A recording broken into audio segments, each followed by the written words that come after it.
Good afternoon. So this is our ECO719 Mathematical Economics. Today we're going to continue with the discrete time dynamical systems. Last time we worked on the general conditions of stability for global and local cases. Then we looked at the linearization principle. It's very simple. It's basically like in the continuous time models. Last time we had an example. Let me reproduce it here. So this was like xt plus 1 equals xt yt to the theta minus beta, where theta is between 0 and 1 and beta is positive, and yt plus 1 was equal yt divided by xt minus gamma, and gamma was greater than 0. So your task was to find the steady state and linearize the model around the steady state, right? So here, of course, I mean, this function is this one is phi 1 or phi x. Now you can call it phi x. So it is a function of xt and yt, and this one you can call it phi y, and this is also a function of xt and yt, right? So for steady state, let's recall the formal definition. So we are looking at xy pairs such that xt plus 1 will be equal to xt, and yt plus 1 will be equal to yt. So in the first equation, you write this as, I mean, you can maybe use stars. So you have x star y star to the theta minus beta, right? And in the second equation, you have y star divided by x star minus gamma, right? So then if x star is different than 0, I mean, for one moment, just assume that x star is different than 0, then the first equation tells you that 1 equals y star theta minus beta. So y star is 1 plus beta to the 1 over theta, right? Then you look at the second equation. In the second equation, you learn y star plus gamma equals y star x star. So from this equation, x star is equal to y star divided by y star plus gamma. And here you see y star is positive, right? So if you put the y star here, you find x star positive. So this is one steady state. Now, of course, you have to also think about what if x star is equal to 0, right? So this was the case for x star different than 0. If x star is equal to 0,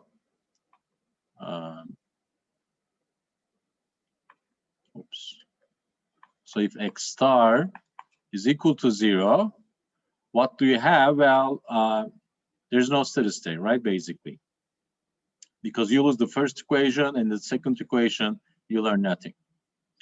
All right. So there's no steady state there. Now the task was to linearization of this model. So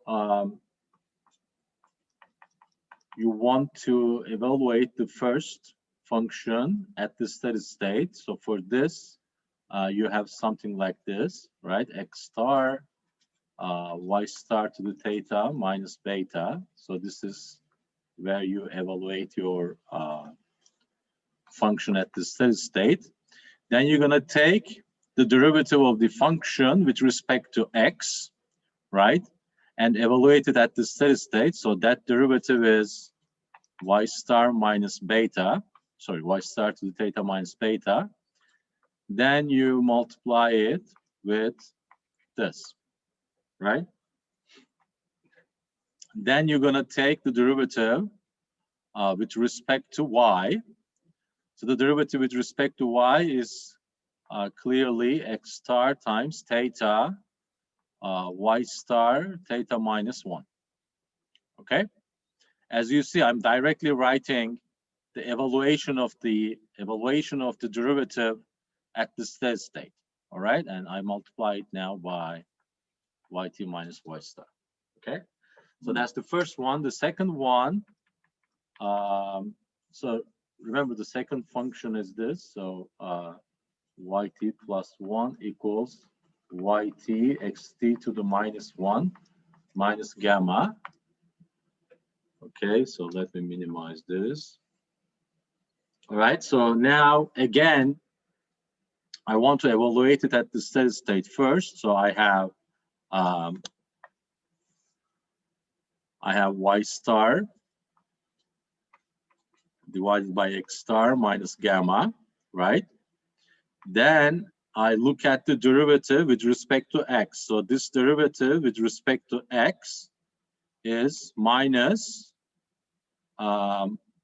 y star x star to the minus 2, right? The derivative of this with respect to x evaluated at the steady state.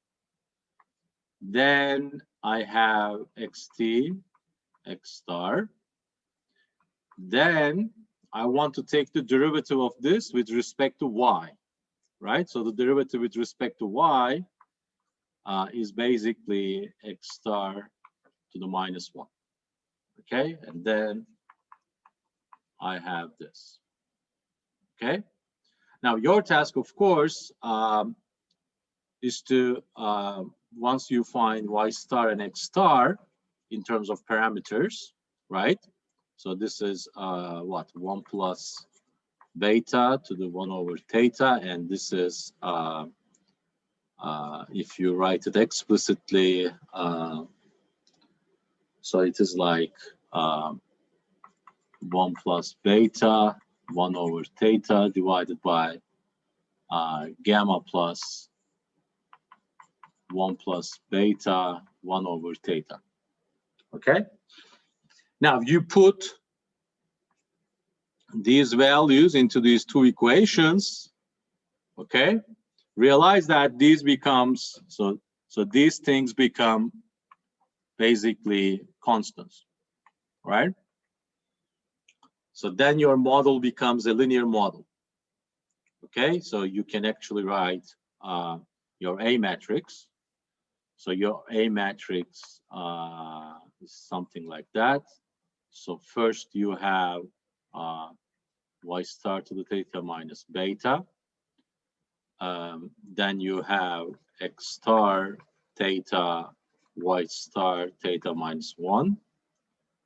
Then you have minus y star x star to the minus 2, and you have x star to the minus 1. Okay, and your B vector is, you know, coming from the multiplication of these things with these terms. Okay, and then these are there as well. Okay, so then you have xt plus 1, yt plus 1 equals a times xt yt times some constants. Okay, so the rest is yours. Just, you know, replace the parameters and you're going to find the linearized system in terms of parameters. Okay, because again, I mean, if you look at this, so if you replace y star and x star, then you have only the parameters, beta, theta, and gamma. Okay. So I have another example for you. Again, this is just an example. And so you have kt plus 1 equals alpha pt, alpha pt kt to the theta, and you have pt equals gamma pt plus 1 minus 1. Okay, so here your parameters are alpha greater than 0, theta between 0 and 1, and gamma greater than 1. Okay, so why did I choose this example? Because in some models you see a forward recursion like this. Okay, so for instance, if you look at a typical overlapping generations economy, in those overlapping generations models, the future prices matter, right? Because you care about your old age consumption as well. So there could be some sort of a forward recursion. So here you may imagine K is the capital stock, but this is just an informal model, so it doesn't have any explicit micro foundation. I just made it up. But in some models you will see forward recursions like this. So again, the equilibrium, the dynamic equilibrium in such models are usually defined as perfect foresight equilibrium if there are no shocks. So the agents in the model perfectly foresight what happens in the future. So you usually solve these models,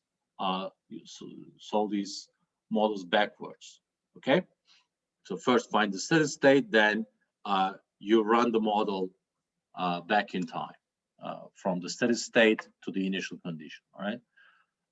But now, as you see it, it is just like another system, right? Because you write pt plus 1 is a function of pt, right? So it is pt plus 1 divided by gamma, right? So you have a nonlinear system because this part, I mean, the nonlinearity is coming from this part, okay?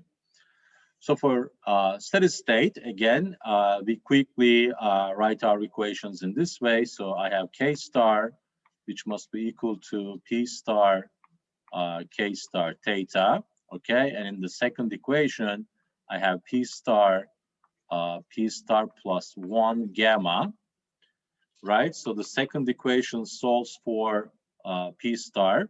So I have gamma p star equals p star plus 1. So gamma minus 1, p star is just equal to 1. So p star is 1 over gamma minus 1. So it is positive because gamma is greater than 1, right? So it is positive. Then from this equation, of course, you have k star to the 1 minus theta equals alpha p star, or alpha divided by gamma minus 1. So k star becomes alpha divided by gamma minus 1 to the 1 over 1 minus theta. Okay, let me check whether this is correct.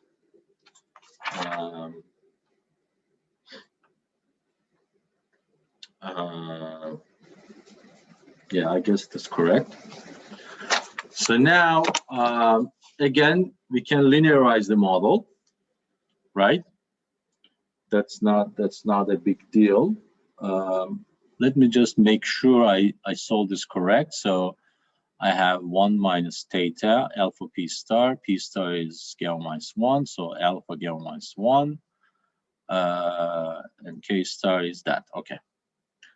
So we want to linearize the model.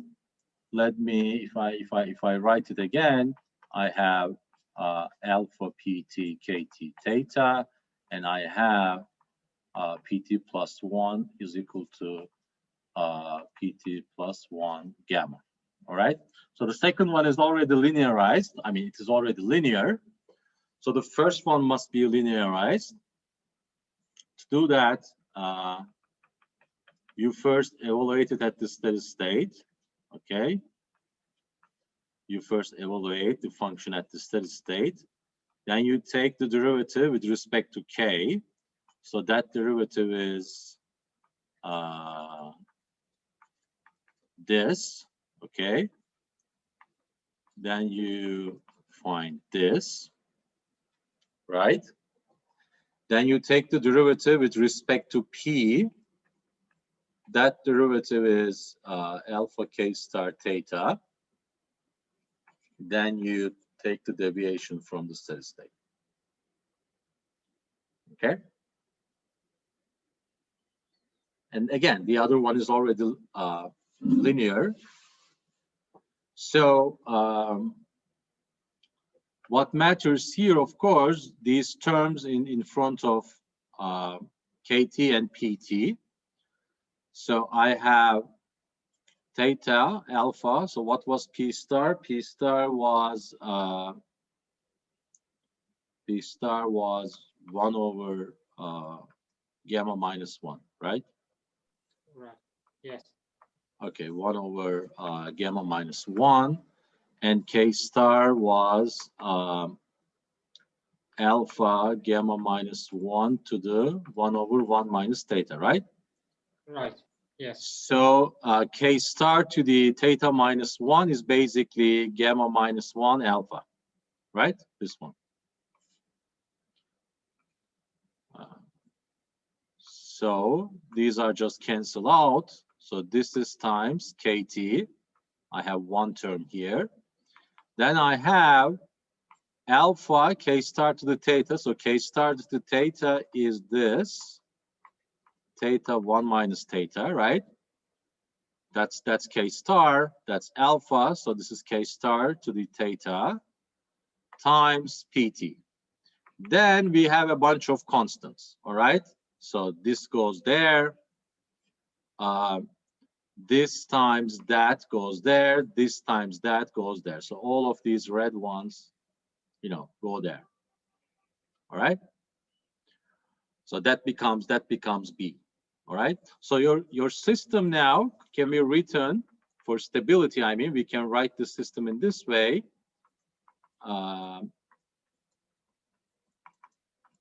So the first equation mattered, right? So here these terms cancel out. I have theta here, right? And here I have what? I have alpha times alpha gamma minus 1 theta 1 minus theta. Okay? So this is KT PT. And realize that in the second equation, we don't have KT, so this is 0. Okay? And for the other one, we have 1 over gamma. Okay? We have 1 over gamma. Then again, you have the B vector, and B vector is bunch of constants. So this is constant. Okay? So that's it.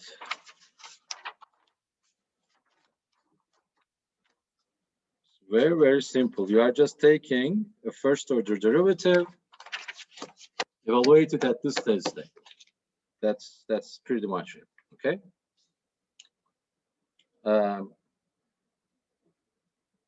Now,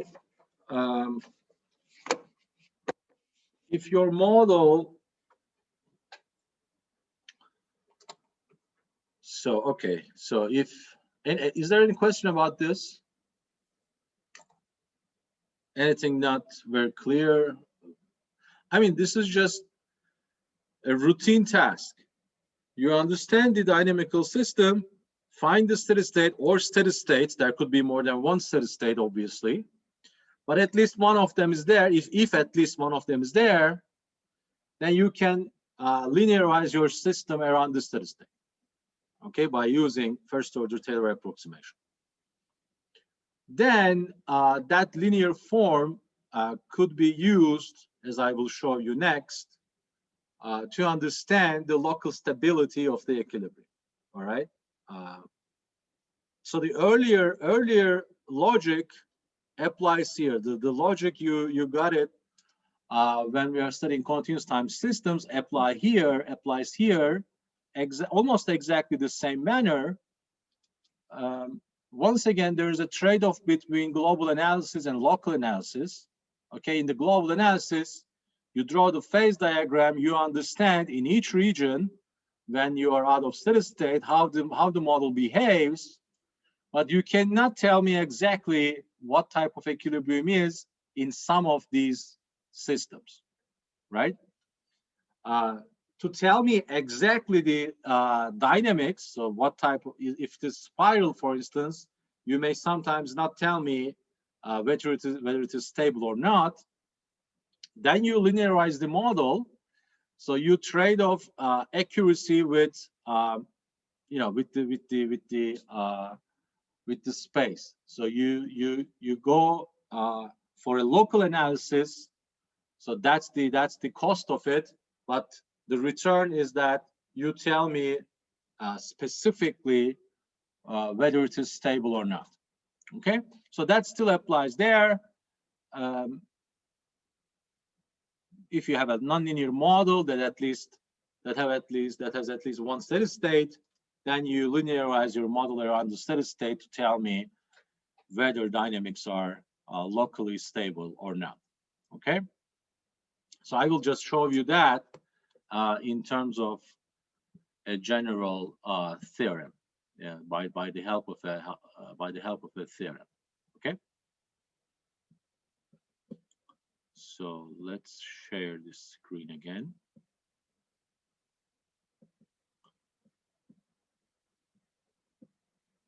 All right. So so this is sufficient condition or conditions, to be more specific, for local stability.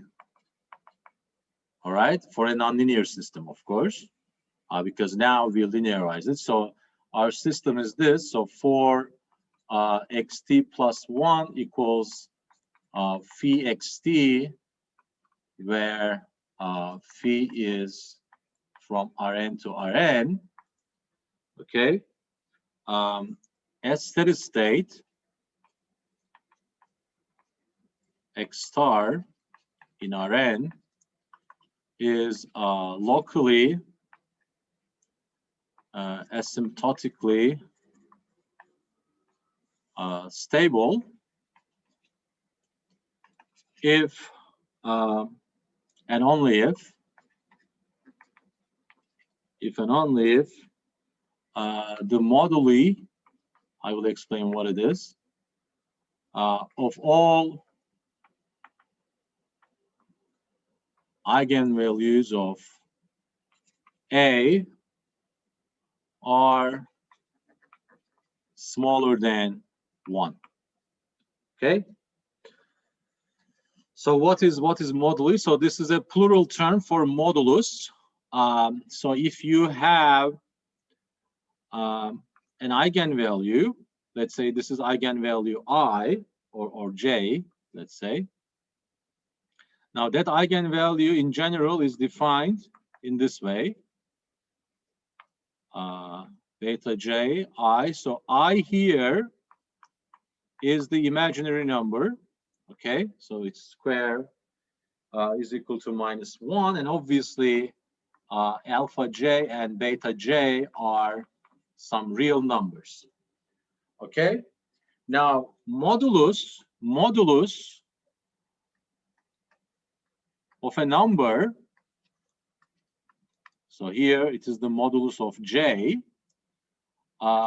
will be denoted by Rj, and it is basically alpha j square plus beta j square and the square root of this. Okay, so this is modulus of lambda j. All right. if lambda j is real, okay, if lambda j is real, so if lambda j is real, so this means beta j is equal to 0, okay? Then Rj is basically alpha j. Okay. Depending, of course, on the sign, but you can just say that because modulus is like a length. Okay. So these are vectors, right? So if you be more careful, so these are vectors. Okay. So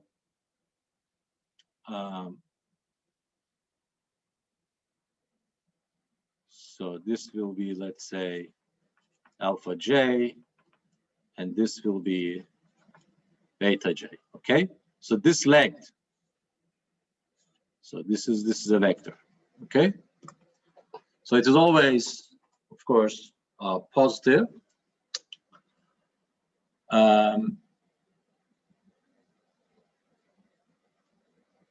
So you have this. If it is imaginary, if it is imaginary, that's your general formula for understanding the modulus of the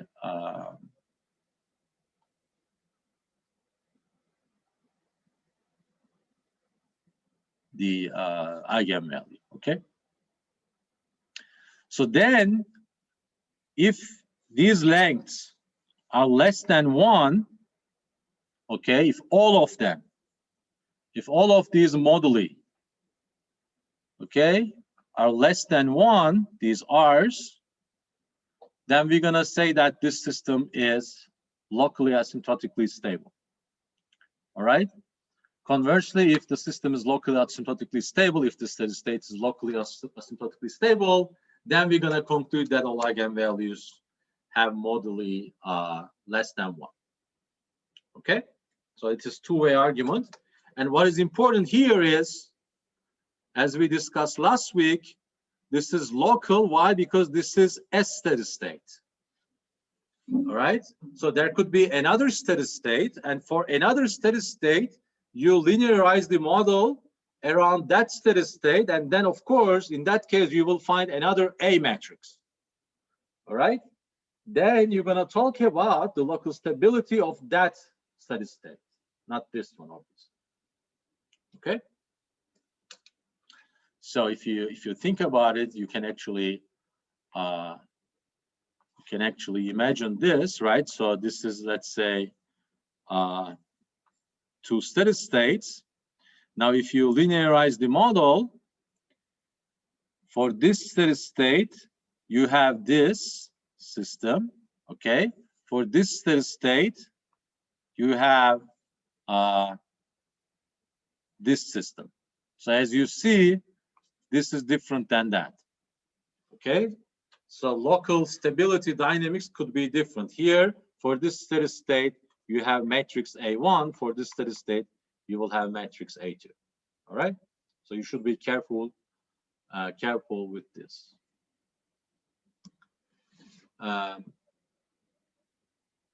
So after the break, I will be giving you much more details about the type of equilibria, when it is node, when it is a saddle point, when it is focus, when it is spiral. Okay, I will do that in the second hour after the break. So any questions?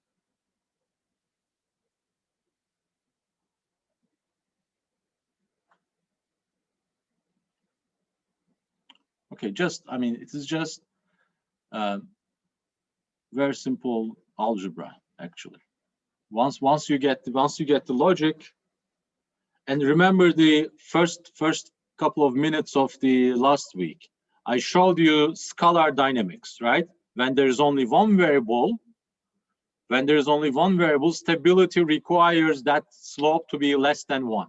Remember that in absolute value. So this is an extension of that logic to simultaneous equations. So to more than just one variable. Okay. So in a way, we are again looking at this slope. Okay, but this is now multidimensional. Okay. So if there's no question, let's take our break. So it is around 1:40. It takes about 15 minutes, so we can meet at 1:55, if that's okay for you. Okay.